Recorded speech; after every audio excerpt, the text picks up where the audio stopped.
Anda masih bersama kami di Kompas Siang, Saudara. Ketua Dewan Penasihat Partai Golkar Luhut Binsar Panjaitan membuat video pendek yang membela Ketua Umum Partai Golkar Erlangga Hartarto usai muncul wacana musyawarah nasional luar biasa atau Munaslup Partai Golkar.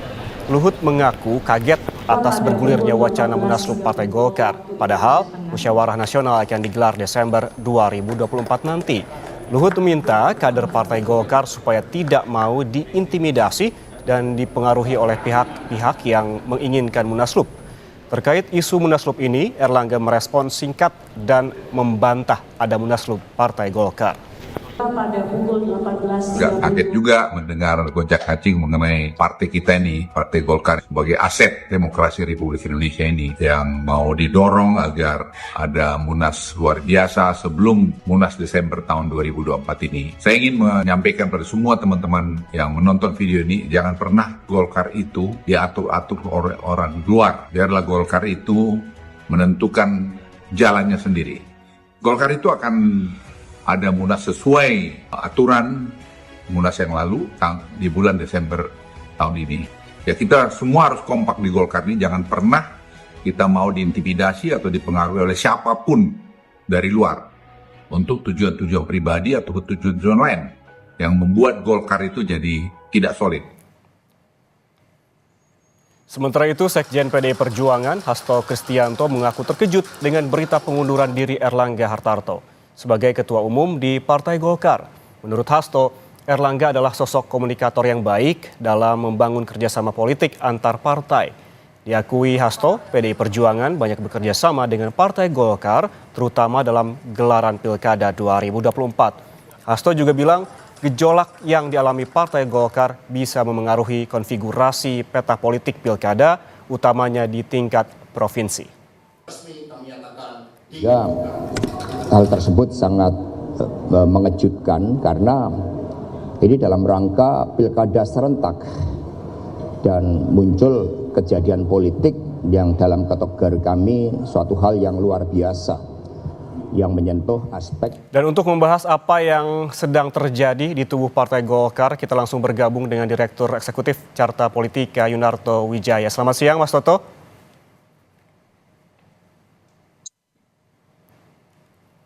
Selamat siang. Mas Toto, ini sedang jadi perbincangan hangat terkait dengan mundurnya Erlangga Hartarto. Pandangan Anda saat ini seperti apa ataupun apa yang terjadi sebetulnya dengan Golkar? Ya, memang ini mengejutkan ya, karena kalau kita lihat dalam beberapa waktu terakhir sebetulnya dukungan kepada Erlangga masih sangat kuat dari ormas pendiri Golkar, dari Kino Golkar, bahkan ada yang mengatakan bahwa mungkin saja akan terjadi aklamasi apabila Munas tetap diadakan bulan Desember. Artinya kan ada sesuatu yang sifatnya darurat ya, mendadak dan memaksa tanda kutip Erlangga mundurkan diri. Biasanya yang darurat ini level ketua umum hanya dua kemungkinannya. Yang pertama adalah tekanan politik yang sangat besar, entah itu dari bawah karena ketidaknyamanan dari internal Partai Golkar, atau dari atas, dari internal, dari eksternal yang merasa tidak nyaman dengan keberadaan Mas Erlangga. Yang kedua biasanya terkait dengan kasus hukum. Kasus hukum ini juga cabangnya ada dua. Bisa memang karena penegakan hukum yang wajar sifatnya. Kalau memang itu yang terjadi, kita harus dukung mundurnya Erlangga Hartarto sebagai kebesaran sikap seorang ketua umum. Tapi bisa juga kalau terjadinya ternyata karena adalah politisasi hukum, nah ini yang berbahaya.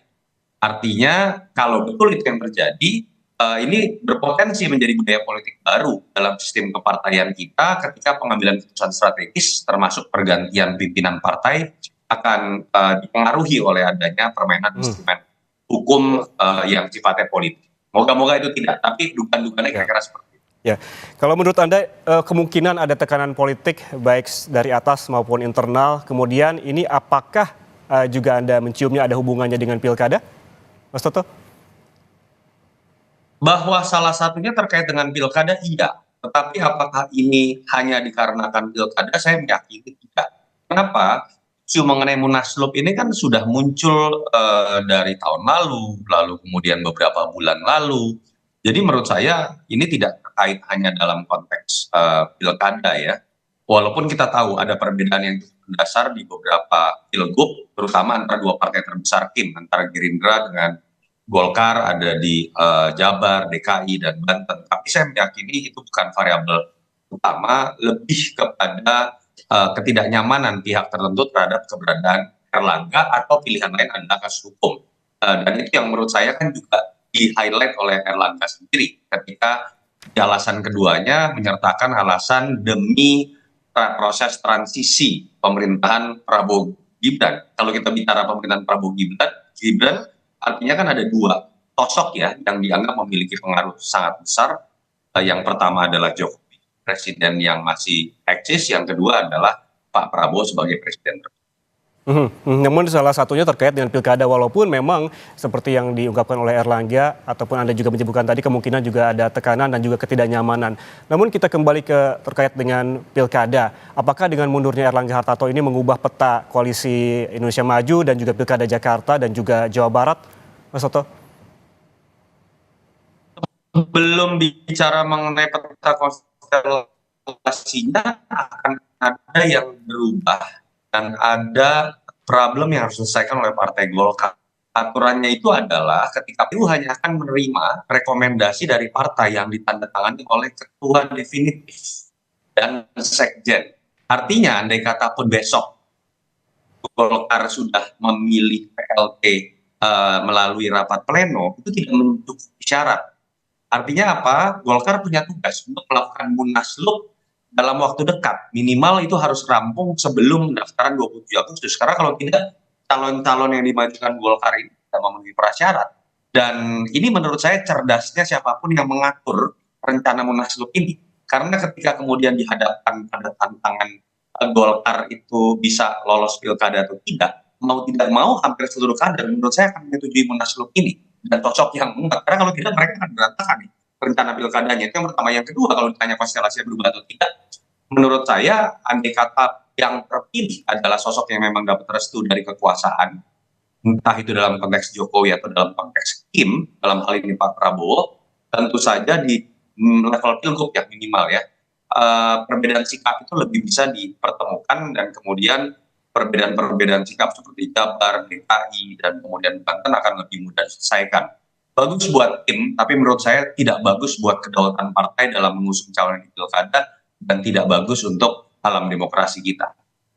Oke, tidak bagus untuk kedaulatan partai, namun ini Erlangga Hartarto sudah memutuskan untuk mundur. Anda melihatnya juga seperti apa? Karena memang ada pertanyaan begitu sebelumnya, apakah Erlangga ini memiliki kesalahan atau betulkah ada hubungannya dengan kasus lama terkait dengan minyak goreng misalnya, Mas Toto? Ya, itu yang orang kemudian kan kaitkan ya, bahwa di tahun lalu sempat ada pemeriksaan terhadap Mas Erlangga terkait pada saat situasi minyak goreng sedang langka. Nah, apakah memang terkait? Kita hanya bisa mengatakan waktu yang akan menjawab.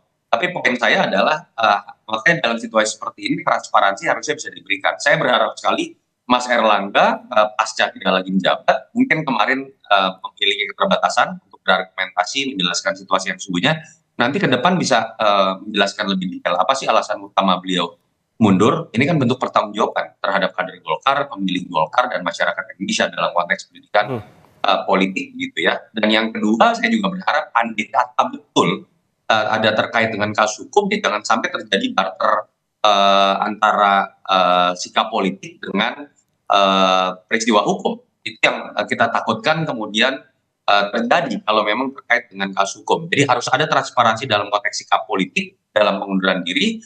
Lembaga penegak hukum apabila memang betul ada kasusnya juga harus transparan dan tidak boleh terkait dengan peristiwa politik yang kemarin kita lihat. Harus adanya transparansi terkait konteks politik dan juga hukum. Dan dia ada juga menyebutkan ini terkait yang jenius dalam hal ini adalah yang mengusulkan munaslup. Kita kembali lagi Mas Soto. Kemudian menurut Anda sebetulnya siapa aktor di balik hal ini dan apakah para ketua juga ikut dalam peristiwa ini Mas Soto? Iya, kita nggak bisa menilai sekarang, Mas. Kita baru bisa akan menerka atau menebak ketika nanti PLT-nya terpilih, dan kita akan lebih bisa menerka lebih tajam ketika nanti ada nama yang menguat di munaslup dan terpilih. Kita akan bisa melihat nama tersebut dekat dengan siapa? Apakah dekat dengan Pak Jokowi, ataukah dekat dengan Pak Prabowo, ataukah misalnya memang betul-betul sosok yang mengakar dari bawah gitu ya. Kan nama-nama yang beredar misalnya ada Andika Agus Gumiwang, orang cenderung mempersepsikan itu dekat dengan Pak Prabowo. Bahlil cenderung dekat dengan Pak Jokowi. Kalau nama-nama lain yang muncul mungkin cenderung akan lebih memiliki akar ya di bawah gitu. Itu yang menurut saya nanti bisa kita jadikan landasan untuk menilai. Saya tidak mau mengatakan aktor dari Munaslup ini, tapi minimal kita bisa mengatakan siapa yang bisa mengambil keuntungan dari peristiwa Munaslup. Yang bisa kita lakukan saat ini hanyalah menerka-nerka ya Mas Toto siapa aktor di balik dengan mundurnya Erlangga Hartarto. Terima kasih Yunarto Wijaya telah bergabung bersama kami di Kompas Siang pada hari ini. Selamat bertugas kembali Mas Toto, terima kasih.